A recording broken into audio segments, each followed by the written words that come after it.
Lad os se på, hvordan man sender mail her i Picasa 3. Faktisk er det rimeligt enkelt. Hvis jeg for eksempel vil sende det her dejlige sommerbillede af en kold øl i varm solskin, så kan jeg klikke på billedet, og jeg kan gå ned og trykke på e-mail hernede i bunden. Og så kommer den her dialogboks frem her, hvor jeg kan vælge det program, som jeg vil foretrække at sende det i. Hvis jeg har en konto hos Gmail eller en Google Mail, så kan jeg trykke her. Og hvis jeg bruger Microsoft Outlook for eksempel, som jeg har installeret på min computer, så kan jeg trykke her. Hvis jeg vil være fri for at have det her spørgsmål hver eneste gang, så kan jeg vælge at trykke på den her indstilling hernede. Husk denne indstilling og vis ikke denne dialogboks igen. Og når jeg så klikker herop, så vil den altid huske, at jeg bruger Microsoft Outlook til at sende e-mail i. Læg mærke til, at den selv har komprimeret billedet, således at det kun fylder 29 kilobyte nu.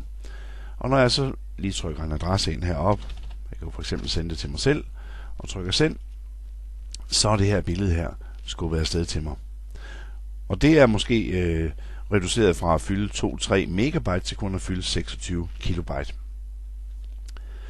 Hvis man vil sende flere billeder, så kan jeg holde kontroltasten nede på mit tastatur, og så markere for eksempel som her 4 billeder, eller jeg kunne vælge det billede med også. Altså hver gang jeg trykker kontroltasten nede, og vi kan se hernede i udbakken hernede, at der rent faktisk er 5 billeder markeret. Og når jeg så trykker på e-mail hernede i bunden, så vil den komprimere billederne, og se nu ligger de her 1, 2, 3, 4, 5, og jeg kan også se her, hvad billederne de hedder. Og jeg kan sende dem her til mig selv også. Jan, send. Så er de blevet sendt til mig. Men jeg har også nogle muligheder for at bestemme, hvor stor komprimeringen skal være af de billeder, altså hvor meget tab der skal være i dem, og hvor store de skal være.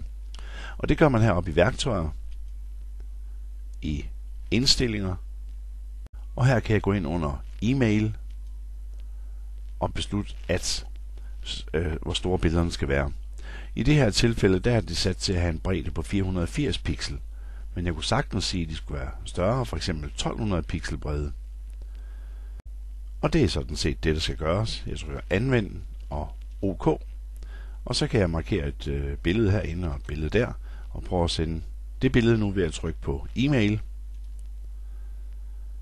Og da jeg har ændret størrelserne, nu kan du se, at nu er de blevet lidt større. 121 kilobyte og 161 kilobyte. Men det er stadigvæk en forholdsvis lille fil at sende med dagens standarder i Danmark i hvert fald på internettet.